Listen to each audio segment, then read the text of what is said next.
Good morning, dear friends.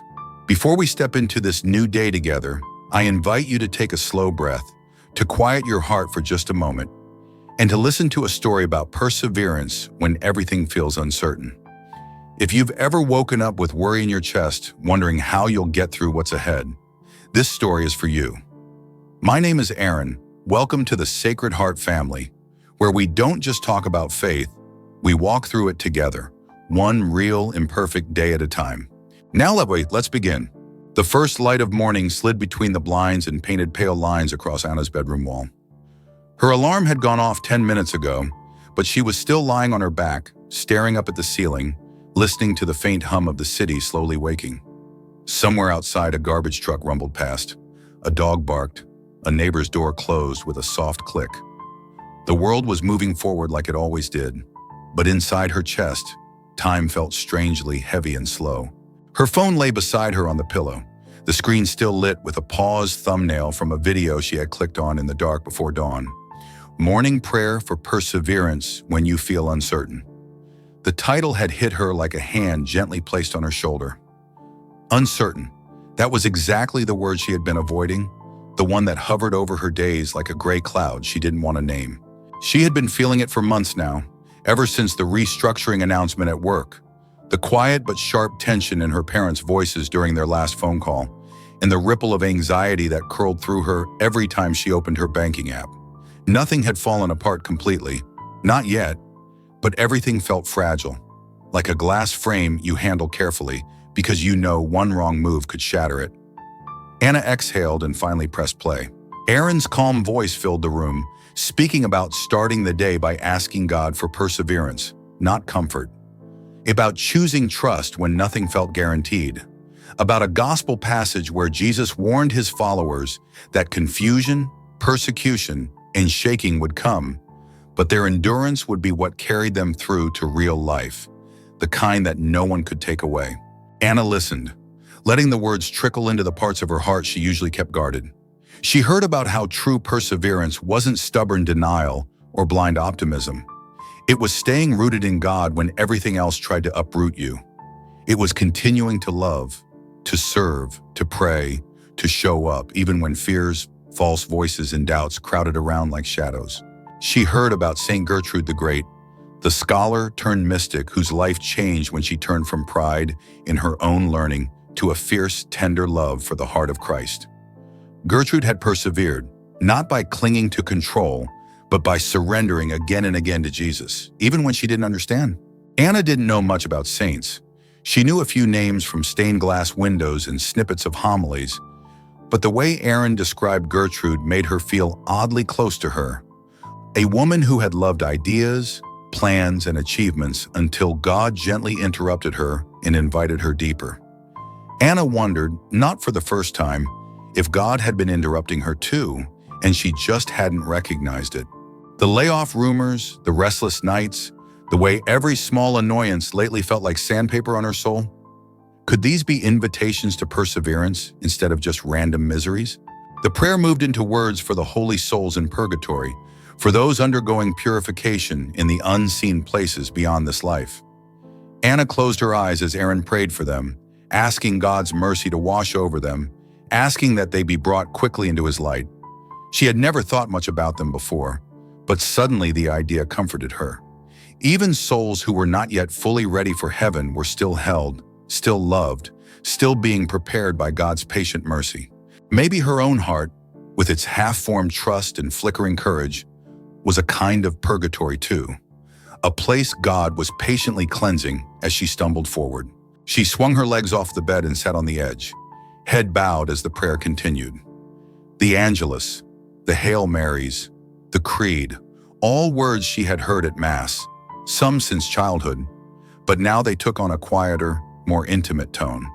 Aaron's voice wasn't rushed. He moved through each line as if they mattered, as if heaven really did lean close at these simple, repeated phrases. I believe, I hope, I love. Anna found herself whispering along, not perfectly, but enough to feel the weight and warmth of the words. I love you above all things. I hope to obtain pardon of my sins and life everlasting. She thought about her own sins. Not the dramatic kind that made headlines, but the small, relentless compromises she made with fear. The harsh words she spoke when she was tired. The subtle resentment she carried toward coworkers who seemed more secure than she felt. The way she scrolled past prayer intentions online because she didn't feel strong enough to carry anyone else's pain when her own felt so loud. She thought about the times she had chosen numbness over trust, distraction over prayer, and bitterness over surrender. Perseverance, she realized, didn't just mean gritting your teeth through suffering. It also meant learning to turn back to God 1,000 times after you had walked away in little ways.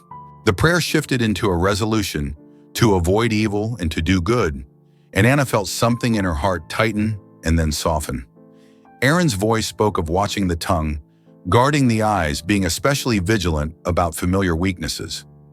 Anna thought of her tendency to catastrophize, to let one minor inconvenience spiral into a script where everything falls apart. She thought of how often she imagined worst-case scenarios in her mind before they ever got close to reality. What if perseverance today looked like refusing to rehearse disaster and instead choosing one small act of trust at a time? Sunlight had grown stronger now, reaching across the room and illuminating the framed picture on her wall. A simple print of Jesus pointing to his heart, flames and rays of light flowing outward. It had been a gift from her grandmother years ago, and for a long time it had simply been decoration, something religious to fill the white space. But lately, after listening to so many prayers and reflections about the Sacred Heart, she had started to see it differently. Not as a symbol of pious art, but as an actual invitation, a heart burning with love offered to her in the midst of her confusion. Aaron's voice moved into the litany of the holy name of Jesus, the repeated rhythm of "Have mercy on us," like waves hitting a shore. Each title, King of Glory, Son of Justice, Splendor of the Father, felt like another facet of who he was, far bigger than her fears, yet close enough to hear her quiet sighs. She didn't try to hold every word, she just let the cadence wash over her, as if, for once, she didn't need to be the one holding everything together. As the prayer neared its end, Anna realized she felt different. Not as if all her problems had disappeared. They hadn't, but as if someone had gently placed a hand over her heart and whispered, "Keep going, one step, one small obedience at a time. I am with you." Perseverance suddenly seemed less like a heroic, dramatic act and more like an ordinary, hidden faithfulness in the next right thing. Answer the difficult email without bitterness, or show up to the meeting even if she feared bad news. Say a small prayer instead of letting panic take over. The final blessing was spoken, and Aaron invited listeners to join another prayer with Mary in the Rosary. Anna didn't click it, not yet. She sat there in the growing light, holding her mug of coffee between her hands, feeling its warmth seep into her fingers. The day was waiting for her, every uncertainty still there, every unknown still unresolved. But so was this quiet sense that God was not asking her to control the future. He was asking her to persevere in trusting Him through it. To take the humility of this morning's prayer into the chaos of emails, traffic, and to-do lists, and let it become a steady, hidden yes. Her phone buzzed on the nightstand, a notification from work. Mandatory all-team meeting at 9:30 a.m. Important announcements. Her stomach dropped for a moment, but then she took a slow breath. Perhaps this was where the story of perseverance would really begin.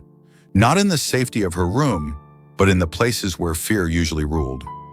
She stood up, heart trembling but anchored by a thin, stubborn thread of faith, and whispered one more quiet plea.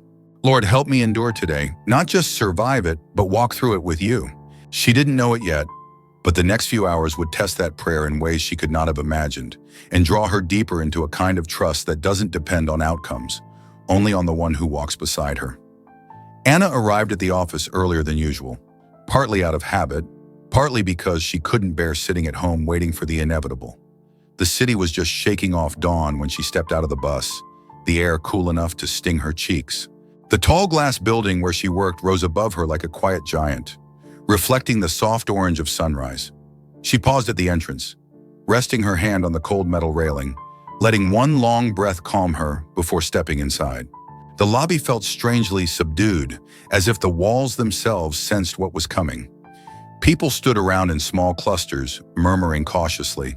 Eyes darted toward the elevators, toward phones, toward the meeting reminder that kept flashing red on every screen. All team mandatory, 9:30 a.m. Even the security guard, usually cheerful and chatty, gave Anna a sympathetic nod as she passed by. As she rode the elevator up to the 14th floor, she leaned back against the wall and closed her eyes for just a moment. "God, help me stay steady," she whispered.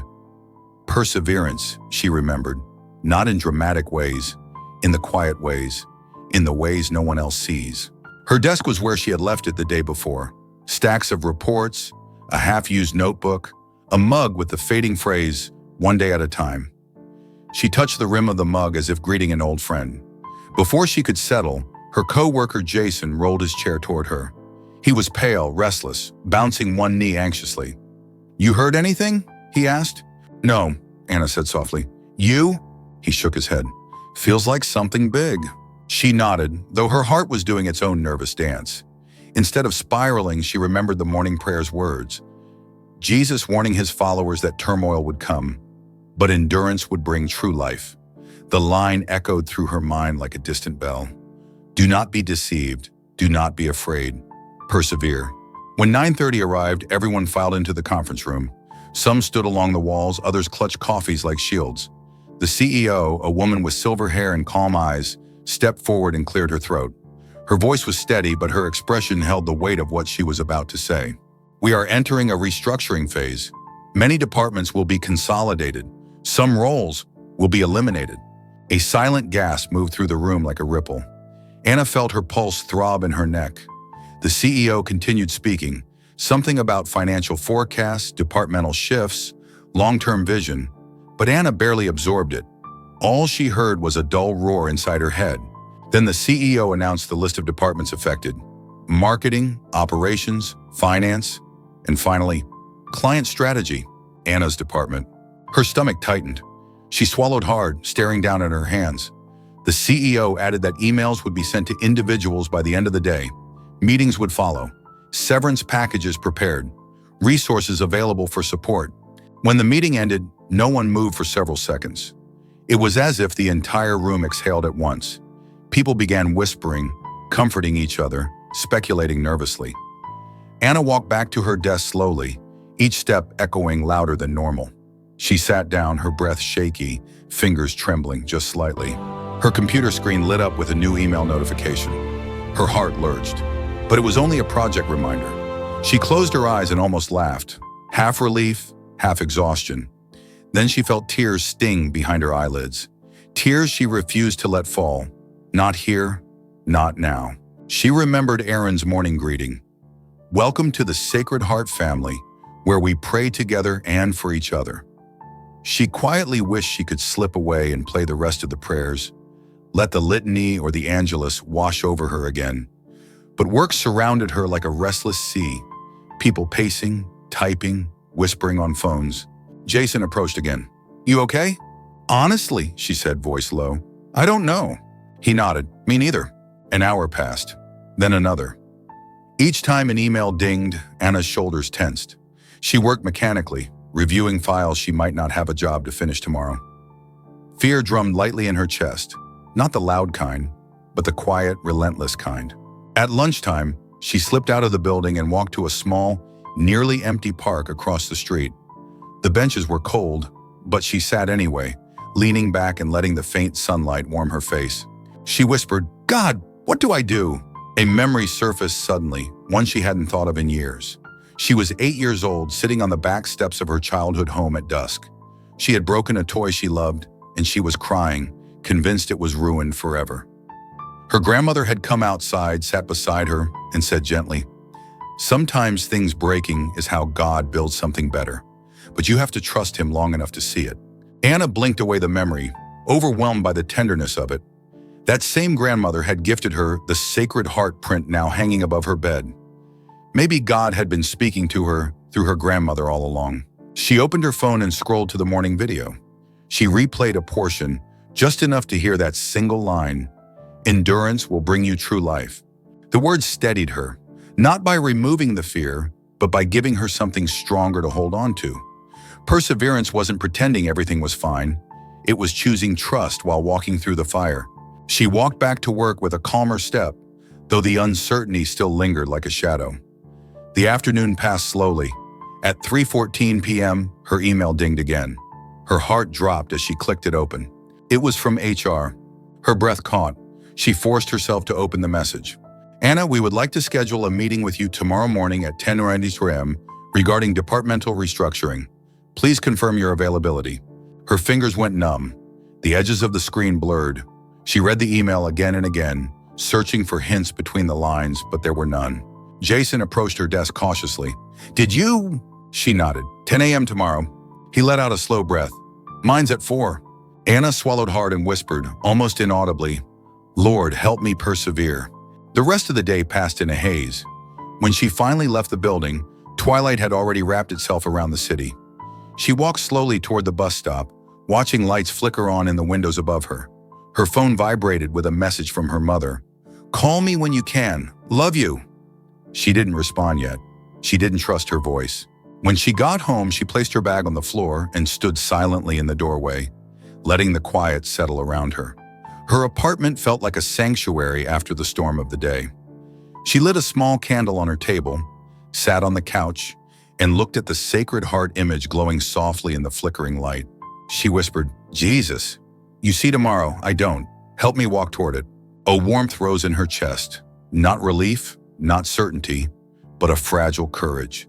Perseverance had taken root, and tomorrow would test it beyond anything she had known. Anna barely slept that night. She lay awake staring at the faint glow of the street lamp outside her window, watching shadows shift across her ceiling. Every time she closed her eyes, she saw the email again. She imagined the meeting room, the long table, the expression of whoever from HR would be sitting across from her. She imagined walking out with a box of belongings, or perhaps walking out with her job intact, but not knowing which possibility awaited her unraveled her from within. Sometime after midnight, she rose quietly, lit the candle again, and sat before the Sacred Heart image. The soft flame flickered, steady but vulnerable, just like her. She clasped her hands together, her whisper barely audible. "Lord, if I lose my job tomorrow, please make me brave. And if I don't lose it, help me be humble." The words surprised her. She had expected to pray for only one outcome, but instead she found herself asking for the strength to accept either. As dawn approached, the early light tinted the sky a pale blue.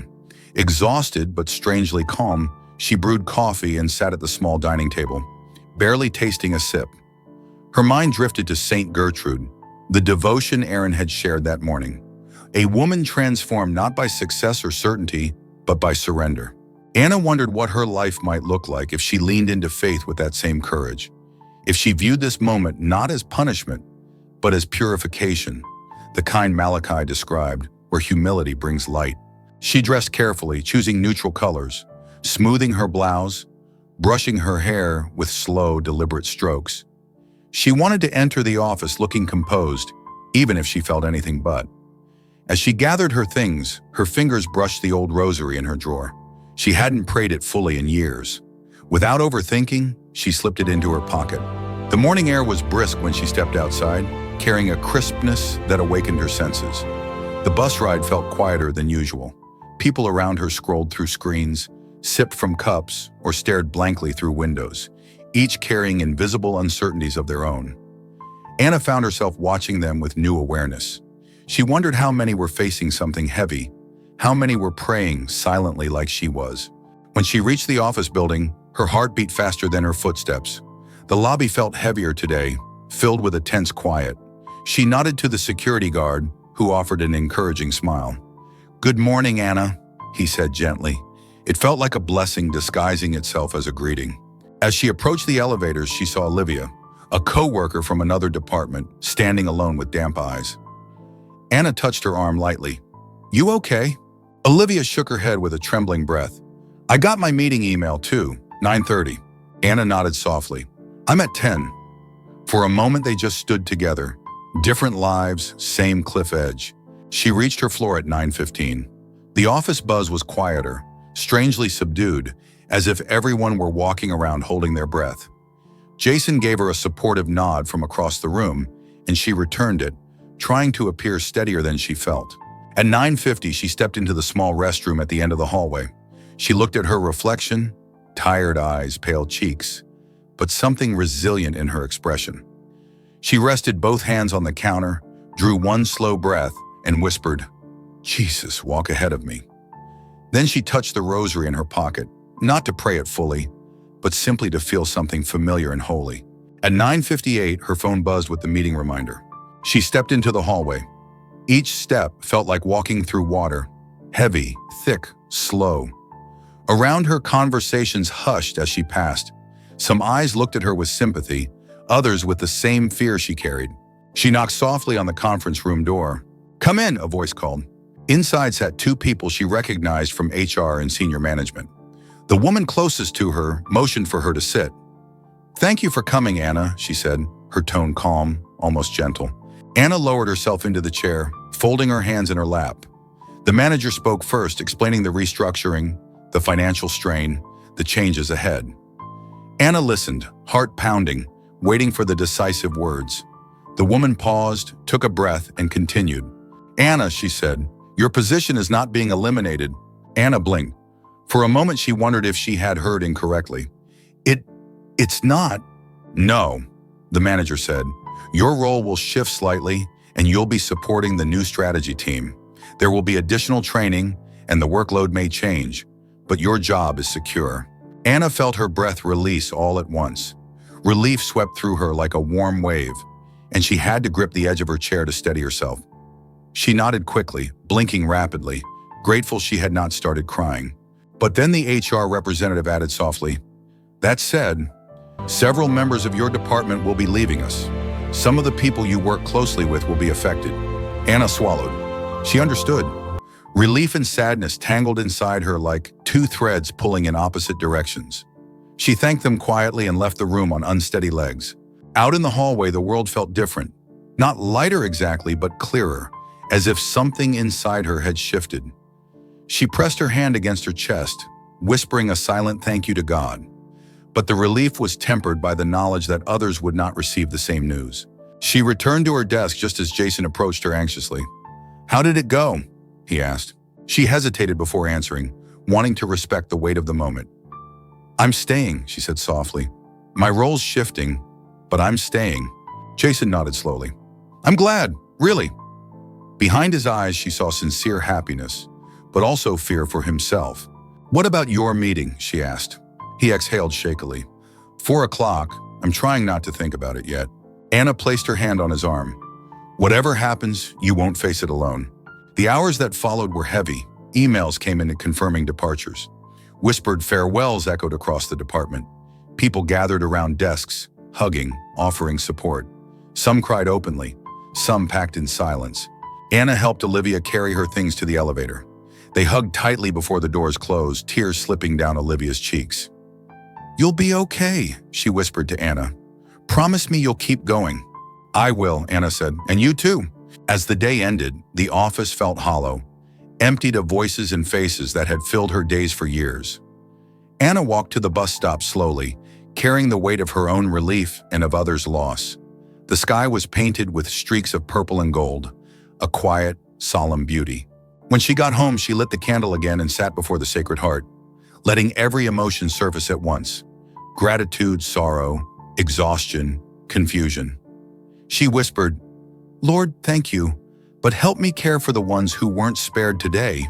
The flame flickered gently, as though acknowledging her prayer. And as she sat there, she realized something profound. Perseverance wasn't just surviving uncertainty, it was learning to hold God's strength not only for yourself, but for others too. Night settled slowly over the city, drawing long shadows across Anna's apartment as she sat before the flickering candle. The day had felt like an entire season. Relief, grief, disbelief, gratitude, all tangled together in a way that left her still and contemplative. She touched the rosary in her hand, not out of habit, but out of an instinctive need to anchor her heart. The quiet around her was deep. Only the hum of distant traffic and the rhythmic tick of the wall clock broke the silence. She breathed slowly, letting the events of the day settle into place, letting her spirit rest after hours of tension. But as the stillness grew, she felt a gentle pull in her heart. a sense that something within her was shifting, awakening. She remembered how, just last night, she had prayed begging for help, terrified of what morning would bring. She had asked for courage if she lost her job, and humility if she kept it. She hadn't realized then what both prayers would cost her. Staying employed meant being spared, but also being asked to watch others she cared for lose their footing. It meant accepting survival not as triumph, but as responsibility. Her phone buzzed gently beside her. She picked it up and saw a message from Jason. "My meeting's done. Can I call?" She replied, "Well, yes." A moment later, his voice came through the speaker, quiet and thin. "I'm gone," he said. 2 words, soft but heavy. Anna closed her eyes, her heart tightening. "I'm so sorry," she whispered. "They offered severance," he continued, "and said they'd help me transition, but it still feels like the ground just disappeared." Anna let silence sit for a moment, giving him space to breathe. "You are more than your job," she said softly, "and this isn't the end of your story." "I want to believe that," he replied. "Maybe I will tomorrow. Tonight it just hurts." "I know," she said, and she did. She understood the sting of uncertainty, the ache of lost stability, the fear that comes with sudden change. She stayed on the phone with him until his voice steadied enough to hang up. When the call ended, she set the phone down and folded her hands together, whispering a prayer for him, for Olivia, for everyone whose life had been altered that day. As she prayed, her thoughts drifted again to the reflection Aaron had shared earlier in the week about St. Gertrude and the Sacred Heart, about perseverance rooted not in safety, but in surrender. She realized that the trials she had feared had not truly ended with the meeting. They had simply changed shape. Now her test was humility of heart, compassion for others, and willingness to step forward when she felt unprepared. She stood and walked to the window, gazing at the speckled city lights shimmering below like fallen stars. Somewhere out there, she knew, people were grieving their losses, trying to find hope in uncertainty. She pressed her hand to the cool glass. "Lord," she whispered, "show me how to help. Show me how to be what they need in this moment." The answer didn't come in words. It came as a quiet stirring, an unspoken understanding that humility wasn't just bowing before God. It was stepping toward others, carrying light into their darkness, even when her own flame felt small. In the days that followed, Anna moved through her workplace with new awareness. She checked in on people whose desks now sat empty. She wrote emails of encouragement, offered her number to those who needed someone to talk to. Her own workload increased as roles shifted around her, but she found that something in her had strengthened, an interior resilience she hadn't known she possessed. She began arriving early, sitting for a few minutes each morning with her coffee and the rosary in her pocket, letting those moments anchor her. One evening, as she packed her things after a long day, the manager who had been part of her meeting approached quietly. "Anna," she said, "I wanted to thank you. I've noticed how you've been supporting the team, especially those who were let go. Not everyone does that." Anna flushed softly, unsure what to say. "I just didn't want them to feel alone," she replied. The manager nodded. "You've shown real grace these past few days. I think it's going to make a difference."